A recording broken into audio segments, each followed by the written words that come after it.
Hello student, hello everyone, কেমন আছো প্রত্যেকে? আই থিংক প্রত্যেকে ভালো আছো। তো নাও স্টুডেন্ট, আজকে ক্লাসে আমরা ক্লাস 6 এর পরিবেশ ও বিজ্ঞান থেকে হচ্ছে মানুষের শরীরের যে কোশ্চেন আনসার গুলো আছে সেগুলো আমরা ডিসকাস করবো। ওকে, তো এখন একদম প্রথমেই যে প্রশ্নটা আমরা হচ্ছে নিচ্ছি সেটা হচ্ছে কোন অঙ্গ মানুষের দেহে রক্ত সঞ্চালনে সাহায্য করে। আচ্ছা, তোমাদের এই কোশ্চেনের অ্যান্সার গুলো তো আমি মুখে বলে দিচ্ছি, তোমরা চাইলে এগুলো নোট ডাউন করে হচ্ছে নিয়ে নিতে পারো, অথবা চাইলে এই কোশ্চেনের যে পিডিএফ আছে এটা তোমরা হচ্ছে টেলিগ্রাম থেকে নিতে পারো। বাট তোমরা যদি চাও যে এগুলো কোশ্চেন অ্যান্সার সমেত যে পিডিএফ আছে সেগুলো তোমরা হচ্ছে আমাদের যে মেম্বারশিপ আছে সেগুলো জয়েন করে সেখান থেকে তোমরা নিয়ে নিতে পারো কোশ্চেনের সাথে অ্যান্সার। ওকে, তো নাও স্টুডেন্ট চলো লেট না করে শুরু করা যাক।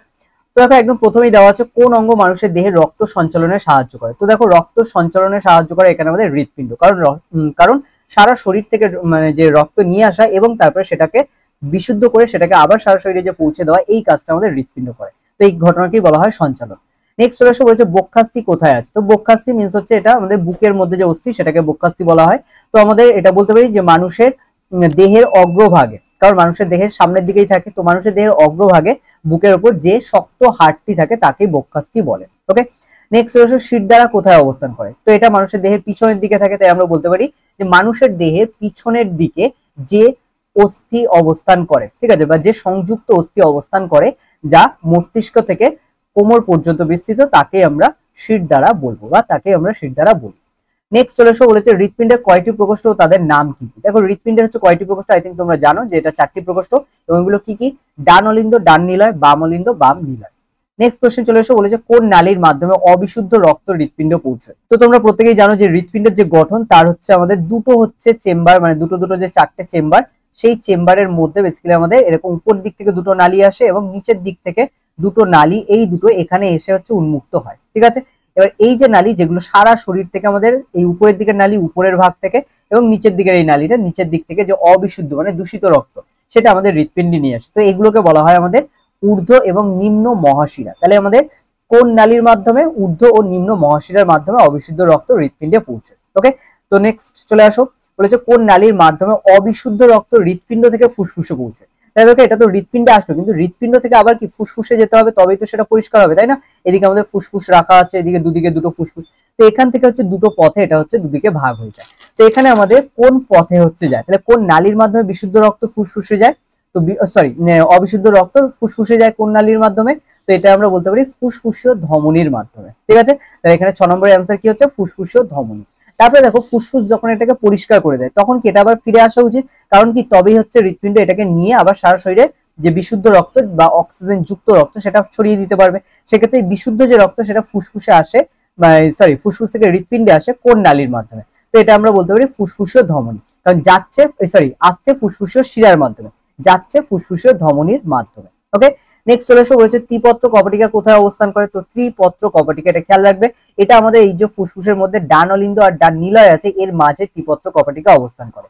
নেক্সট আছে দেখো দ্বিপত্র কপাটিকা কোথায় অবস্থান করে। তো দ্বিপত্র কপাটিকা আমাদের বাম অলিন্দ এবং বাম নিলয়ের মাঝে এইখানে যে জায়গা আছে, এখানে দুটোর মাঝে যেখানে রক্ত হচ্ছে পাস করে সেই জায়গায় হচ্ছে অবস্থান করে। ওকে, নেক্সট দেখো বলেছে হৃদস্পন্দন কাকে বলে। তো হৃদস্পন্দন হৃৎপিণ্ডের যে সংকোচন এবং প্রসারণ, এই ঘটনাকে হৃদস্পন্দন বলা হয় বা একই একত্রে হৃদস্পন্দন বলে। ওকে, নেক্সট দেখো বলেছে মানুষের হৃদস্পন্দনের হার মিনিটে কতবার। তো হৃদস্পন্দনের হার মিনিটে কতবার? হৃদস্পন্দনের হার মিনিটে 70 থেকে 80 বার। তারপরে দেখো পেসমেকার কি বা পেসমেকার যন্ত্র কি, এরকমও আসতে পারে। তো পেসমেকার যন্ত্র কি? এটা হচ্ছে একটি যন্ত্র যা সাধারণত হৃৎপিণ্ডের সংকোচন প্রসারণ বাইরে থেকে বা কৃত্রিম ভাবে তৈরি করতে সাহায্য করে। তারপরে দেখো রক্তের কয়টি উপাদান ও কি কি। তো রক্তের সাধারণত 2টি উপাদান, এক হচ্ছে রক্তকণিকা এবং 2 হচ্ছে লসিকা। তারপরে দেখো রক্তকণিকা কয় প্রকার ও কি কি। তো রক্তকণিকা আমরা জানি যে 3 প্রকার, কি কি? লোহিত রক্তকণিকা, শ্বেত রক্তকণিকা এবং অনুচক্রিকা। তো এই 3 প্রকারের রক্তকণিকা হচ্ছে দেখা যায়। ওকে, নেক্সট দেখো বলেছে লোহিত রক্তকণিকা, শ্বেত রক্তকণিকা ও অনুচক্রিকার একটি করে কাজ লেখো। তাহলে লোহিত রক্তকণিকা, শ্বেত রক্তকণিকা ও অনুচক্রিকার একটি করে কাজ হলো, লোহিত রক্তকণিকা কি করে? আমাদের দেহের শ্বাসবায়ু পরিবহন করে। শ্বেত রক্তকণিকা আমাদের দেহে রোগ জীবাণু প্রতিরোধ করে, এবং অনুচক্রিকা এটা আমাদের দেহে কোনো ক্ষতস্থান থেকে যদি রক্ত নির্গত হয় তাহলে সেই ক্ষতস্থানে রক্ত তঞ্চন ঘটিয়ে রক্তর যে ক্ষরণ সেটা বন্ধ করে। ওকে, নেক্সট চলে আসো, বলেছে প্লাজমা কি। তো প্লাজমা কি? সিম্পল দেখো প্লাজমা কি, প্লাজমা হচ্ছে রক্তের মধ্যেই এক প্রকার উপাদান যেটা অনেকটা লসিকার মতোই, তবে এটা হচ্ছে প্লাজমা আলাদা হচ্ছে, মানে তোমার আলাদা তন্ত্র থাকে, ঠিক আছে। পুরো হচ্ছে লসিকা তন্ত্র যেরকম, ওরকম প্লাজমা হচ্ছে এর মধ্যে থাকে। তো প্লাজমা হচ্ছে আমরা বলতে পারি যে হলুদ আবহ হচ্ছে তরল পদার্থ যা রক্তের মধ্যে পাওয়া যায়, তাকে প্লাজমা বলে, ঠিক আছে। তো কোশ্চেন অ্যান্সার গুলো তোমরা পজ করে অবশ্যই প্রত্যেকটা নোট ডাউন করছো। নেক্সট চলে এসে বলেছে লালায় কোন জীবাণুনাশক থাকে। তো লালায় কোন জীবাণুনাশক থাকে, তো লালায় আমাদের লাইসোজাইম নামক হচ্ছে এক প্রকার জীবাণুনাশক থাকে লালার মধ্যে, ঠিক আছে। নেক্সট চলে এসে বলেছে পাকস্থলীতে কোন জীবাণুনাশক থাকে। তো পাকস্থলীতে আমাদের থাকে তোমার HCl বা যেটাকে আমরা হাইড্রোক্লোরিক অ্যাসিড বা মিউরিয়েটিক অ্যাসিড বলি, এটা আমাদের পাকস্থলীতে জীবাণু নাশ করতে সাহায্য করে। নেক্সট দেখো বলেছে রোগ প্রতিরোধকারী সকল উপাদান, রোগ প্রতিরোধকারী উপাদানগুলি ড্যাশ জাতীয়। তো রোগ প্রতিরোধকারী যত উপাদান সেগুলো সাধারণত প্রোটিন জাতীয়, ওকে। নেক্সট বলেছে দেখো কোন অঙ্গ মানুষের শ্বাসকার্যে সাহায্য করে। তো কোন অঙ্গ মানুষের শ্বাসকার্যে সাহায্য করে, আই থিঙ্ক তোমরা জানো যে ফুসফুস আমাদের মানুষের শ্বাসকার্যে সাহায্য করে। তারপরে দেখো বলেছে মানুষের ফুসফুসের বায়ুথলির সংখ্যা কত। তো বায়ুথলির সংখ্যা এটা বই পড়লে তোমরা আই থিঙ্ক পারবে, যেটা বায়ুথলির সংখ্যা প্রায় 10 লক্ষের কাছাকাছি, ঠিক আছে, মানুষের ফুসফুসের বায়ুথলির সংখ্যা। তারপরে দেখো বলেছে মানুষের ভেতরের গঠন, ফুসফুসের ভেতরের গঠন কেমন। তো ফুসফুসের ভেতরের গঠন কেমন, ফুসফুসের ভেতরের গঠন আমরা বলতে পারি যে অনেকটা গাছের ডালপালার মতো শাখা পোশাখা যুক্ত, এবং এর একদম শেষের যে ছোট্ট শাখা পোশাখা বা হচ্ছে ক্ষুদ্র শাখা পোশাখা থাকে তার শেষ অংশে বেলুনের ন্যায় কিছু বায়ুথলি থাকে, ঠিক আছে। এবং এক্ষেত্রে খেয়াল রাখতে হবে তোমাদের বাম ফুসফুস যেটা এটি 2টি খণ্ডে বিভক্ত এবং ডান ফুসফুস 3টি খণ্ডে বিভক্ত থাকে। তারপরে চলে এসে বলেছে পঞ্জর পেশি কি। পঞ্জর পেশি আসলে আমাদের হৃৎপিণ্ডে ফুসফুস যে পেশি দ্বারা হচ্ছে মানে ফুসফুসের উপরে যে আমাদের পঞ্জর অস্থি থাকে সেই অস্থির মাঝে মাঝে যে পেশিগুলো থাকে তাদেরকে বলা হয় পঞ্জর পেশি। তো আমরা বলতে পারি যে ফুসফুসের উপরে অবস্থানকারী যে পঞ্জর অস্থি থাকে সেই দুটি পঞ্জর অস্থির মাঝের যে পেশি থাকে তাকে আমরা পঞ্জর পেশি বলি, ওকে। নেক্সট চলে এসে বলেছে মধ্যচ্ছদা বা ডায়াফ্রাম কোথায় অবস্থান করে। তো মধ্যচ্ছদা বা ডায়াফ্রাম, খেয়াল করো মধ্যচ্ছদা বা ডায়াফ্রাম। তো এখানে মধ্যচ্ছদা বলতে হচ্ছে আমাদের মানে মাঝখানের যে পর্দা সেটাকে বোঝায়। তো এটা কোথায় অবস্থান করে, তো এটা আমরা বলতে পারি আমাদের বক্ষ গহ্বর এবং উদর গহ্বরের মাঝে মধ্যচ্ছদা বা ডায়াফ্রাম থাকে, বোঝা গেল। তাহলে বক্ষ গহ্বর মানে বুঝতে পারছো বুকের দিকে যেদিকে আমাদের ফুসফুস হৃৎপিণ্ড এগুলো থাকে, আর উদর গহ্বর মানে আমাদের পেট যেখানে আমাদের তোমার পাকস্থলী তারপরে যকৃৎ অগ্নাশয় এগুলো থাকে। তো এই দুটো যে গহ্বর দুদিকে আছে তার মাঝে একটা পর্দা মতো থাকে যেটাকে আমরা মধ্যচ্ছদা বা ডায়াফ্রাম বলি। নেক্সট দেখো বলেছে নিঃশ্বাস ও প্রশ্বাস কাকে বলে। নিঃশ্বাস ও প্রশ্বাস, দেখো নিঃশ্বাস বলতে হচ্ছে শ্বাস ত্যাগ করাকে বোঝায়, আর প্রশ্বাস বলতে শ্বাস গ্রহণ করাকে বোঝায়। নেক্সট চলে আসো বলেছে অস্থি সন্ধি কাকে বলে। অস্থি সন্ধি, তো আমাদের যে স্থানে হচ্ছে অস্থি যুক্ত থাকে বা আমরা বলতে পারি দুটি অস্থি যে স্থানে যুক্ত থাকে তাকে আমরা অস্থি সন্ধি বলবো। তারপরে দেখো বলেছে লিগামেন্ট কি। তো লিগামেন্ট হচ্ছে দুটি অস্থিকে যুক্ত রাখতে যে তন্তুর ন্যায় গঠন হচ্ছে দেখা যায় তাকে লিগামেন্ট বলে, ওকে। দুটি অস্থি কিভাবে যুক্ত থাকে, তো দুটি অস্থি লিগামেন্ট দ্বারা যুক্ত থাকে। তারপরে দেখো টেন্ডন বা পেশি বন্ধনী কি। তো টেন্ডন বা পেশি বন্ধনী নাম থেকেই বুঝতে পারছো এখানে পেশি বন্ধনী। তারপরে টেন্ডন বা পেশি বন্ধনী হলো দুই প্রকার পেশি বা দুই বা ততোধিক পেশির মধ্যে সংযুক্তকারী এক প্রকার তন্তু, বোঝা গেল। তো একেই আমরা টেন্ডন বা পেশি বন্ধনী বলবো। তারপরে হচ্ছে অচল অস্থি সন্ধি কাকে বলে। অচল অস্থি সন্ধি, যে অস্থির মাঝে মানে যে অস্থির সন্ধি বা যে অস্থি সন্ধিতে কোন রকম নড়াচড়া হয় না তাকে আমরা অচল অস্থি সন্ধি বলি। যেমন আমাদের মস্তিষ্কের মানে মাথার খুলির যে অস্থি সন্ধি তাকে আমরা বলতে পারি যে অচল অস্থি সন্ধি, ওকে।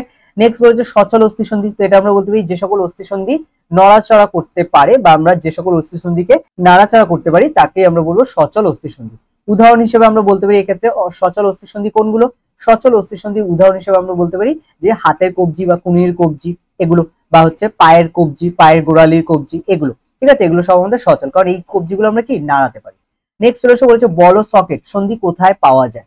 তো বল সকেট সিম্পল আমাদের হচ্ছে হাতের এবং হচ্ছে পায়ে, তো এই দুটো জায়গায় হচ্ছে দেখা যাবে। হাতে বলতে কোথায়, হাতে বলতে আমাদের যে কুনুই মানে কুনুই না কুনুইয়ের ঠিক উপরের যে অংশটা যেখানে আমাদের বল সকেট হচ্ছে থাকে, তো এটা। নেক্সট চলে এসে বলেছে হিঞ্জ সন্ধি কোথায় অবস্থান করে বা কোথায় পাওয়া যায়। তো হিঞ্জ সন্ধি সিম্পল, হিঞ্জ সন্ধি বলতে হচ্ছে যে সন্ধি অ্যাকচুয়ালি আমাদের তোমার কোমরে থাকে বা আমরা বলতে পারি হাঁটুতে থাকে, ঠিক আছে। সব থেকে বেটার হয় হাঁটুতে, কারণ কোমরে আমাদের তোমার থাকছে বল সকেট। তো এখানে আমরা বলতে পারি হাঁটুতে বা হচ্ছে হাতের কুনুইতে, এইগুলোতে আমাদের হিঞ্জ সন্ধি থাকে। নেক্সট দেখো বলেছে পিভট সন্ধি কোথায় দেখা যায়। তো পিভট সন্ধি আমাদের গলায় দেখা যায়, কারণ কি গলা মানে পিভট সন্ধি মানে হচ্ছে সেই সন্ধি যেগুলো একটা অক্ষের সাপেক্ষে ঘুরতে থাকে। তাহলে এখানে পিভট সন্ধি হচ্ছে সেই সকল সন্ধি যারা একটি অক্ষের সাপেক্ষে ঘুরতে থাকে তাকে পিভট সন্ধি বলে। তারপরে আসছে দেখো স্যাডেল সন্ধি। স্যাডেল সন্ধি কোথায় থাকে। তো সিম্পল স্যাডেল বলতে যেটা আমাদের বুড়ো আঙুল, ঠিক আছে, বুড়ো আঙুল, ও বুড়ো আঙুল দেখবে একটা অক্ষের সাপেক্ষে ঘুরতে থাকে। তো এটাকে তো আমরা পিভট বলতে পারবো না, কারণ এটা আমাদের গলার মতো একটা নির্দিষ্ট যেরকম মেরুদণ্ড আছে তার সাপেক্ষে ঘুরে ওরকম থাকে না, বাট ঘুরতে থাকে বুড়ো আঙুল যেটা। তো এক্ষেত্রে স্যাডেল সন্ধি কোথায় দেখা যায়, হাতে বুড়ো আঙুলে দেখা যায়। নেক্সট দেখো কি আছে বলেছে কঙ্কাল পেশি কাকে বলে। তো কঙ্কাল পেশি, খেয়াল করবে কঙ্কাল পেশি, তো এখানে আমাদের যে পেশি আমাদের কঙ্কাল সংলগ্ন বা অস্থি সংলগ্ন থাকে তাকে আমরা কঙ্কাল পেশি বলি। ওকে, কারণ আমাদের দেহের হচ্ছে অস্থি বা হাড়ের সাথে দেখবো অনেক পেশি থাকে, ওইগুলোকেই আমরা বলি কঙ্কাল পেশি। তারপরে দেখো বলেছে আন্তর্জন্তীয় পেশি কাকে বলে। আন্তর্জন্তীয় বলতে হচ্ছে যেগুলো আমাদের দেহের ভেতরে অঙ্গ প্রত্যঙ্গ তৈরি করে যে সকল পেশি, তাদের আমরা আন্তর্জন্তীয় পেশি বলবো। যেমন আমাদের বলতে পারো পাকস্থলী, এটা একটা পেশি দ্বারা গঠিত। তারপরে আমাদের তোমার গ্রাসনালী, তারপরে তোমার ক্ষুদ্রান্ত, এগুলো প্রত্যেকটাই কি পেশি দ্বারা গঠিত, যেগুলোকে আমরা আন্তর্জন্তীয় পেশি বলি। নেক্সট চলে আসা হয়েছে হৃৎপেশি। আচ্ছা, হৃৎপিণ্ডের পেশিকে কি বলে? তো হৃৎপিণ্ডের পেশিকে বলা হয় হৃৎপেশি। ওকে, লাস্ট এটা একটা আমাদের পয়েন্ট দেওয়া আছে, মানে এটা একটা তোমার নোটস আকারে বলতে পারো, যেখানে দেহ সূচক ভর বলতে কি বোঝো। তো এখানে এটা এমসিকিউ তেও আসে, আবার অনেক সময় এটা শূন্যস্থানেও আসে বা সত্য মিথ্যাতেও দিয়ে দেয়। তো এখানে দেহ সূচক ভর বলতে কি বোঝায়? ওজন বাই হচ্ছে উচ্চতার স্কয়ার, এটাই হচ্ছে কোনো কিছু দেহ সূচক ভর, যেটাকে আমরা বিএমআর ও বলতে পারি। ঠিক আছে, এটাকেই আমরা কি বলি? বিএমআর বা বেসাল মেটাবলিক রেট। ঠিক আছে, তো বেসাল মেটাবলিক রেট বলতে কি বোঝায়? এখানে কোনো মানুষের যে ওজন তার সাথে উচ্চতার যে স্কয়ার, সেটা দিয়ে যদি ভাগ করে দেওয়া হয় তাহলে আমরা যেটা পাবো সেটাই হলো তার বিএমআর। ঠিক আছে, বা দেহ সূচক ভর। ঠিক আছে, আচ্ছা সরি, এটাকে বিএমআর বেসাল মেটাবলিক রেট নয়, এটাকে বলা হয় বডি মাস ইন্ডেক্স। ঠিক আছে, বডি মাস ইন্ডেক্স, সরি এটা বিএমআই হবে, বডি মাস ইন্ডেক্স। ঠিক আছে, বিএমআই হবে এটা, বিএমআর নয়। ঠিক আছে, ওটা আলাদা, বিএমআরটা আলাদা। তো এটা আমাদের কি হবে? BMI, body mass index. Okay, যেটাকে আমরা দেহ সূচক ভর বলি। ওকে, তো এই ছিল আজকে আমাদের কোয়েশ্চেন। তো আই থিঙ্ক হচ্ছে কোয়েশ্চেন গুলো বুঝতে পেরে গেছো যে এই অধ্যায় থেকে কি ধরনের কোয়েশ্চেন তোমাদের আসতে পারে। তো এগুলো আসতে পারে, আরো কিছু এমসিকিউ আসতে পারে, বাট বইটাকে ভালো করে তোমাদের পড়তে হবে, এবং তার সাথে এই কোয়েশ্চেন গুলো তোমরা যারা হচ্ছে নোট ডাউন করছো তারা নোট ডাউন করতে পারো। আদারওয়াইজ তোমরা চাইলে আমাদের থেকে পিডিএফ ও নিয়ে নিতে পারো, যেগুলো তোমরা প্রিন্ট আউট পাবে, এবং সেই পিডিএফ গুলো প্রত্যেকটাই তোমরা কিন্তু মেম্বারশিপ যারা হচ্ছে নিচ্ছ তারা হচ্ছে পেয়ে যাবে। ঠিক আছে, আদারওয়াইজ তোমরা শুধু যদি কোয়েশ্চেন চাও তাহলে সেটা তোমরা জাস্ট একটা কমেন্ট করে দিও আমাদের টেলিগ্রাম গ্রুপে, যেটা নর্মাল লিংক হচ্ছে ডেসক্রিপশনে দেওয়া থাকে, যেখানে তোমাদের কোয়েশ্চেনের মানে গুলো দেওয়া হয়, এবং তার সাথে সাথে তোমাদের কোনো ডাউট থাকলে সেগুলো নিয়েও ডিসকাস করা হয়। ঠিক আছে, তো ওগুলো চাইলে তোমরা হচ্ছে টেলিগ্রামের লিংক নিয়ে জয়েন করে নিতে পারো, করে সেখানে তোমরা জানাতে পারো। আর যদি তোমাদের পিডিএফ দরকার হয় তাহলে সেক্ষেত্রে তোমরা জয়েন বাটন ক্লিক করে সেখান থেকে তোমরা মেম্বার হয়ে সেখান থেকে তোমরা ওগুলো নিয়ে নিতে পারো। ওকে, তো নাও স্টুডেন্ট, চলো আজকে ক্লাস আমরা এখানেই শেষ করছি। দেখা হচ্ছে তোমাদের সাথে পরবর্তী ক্লাস।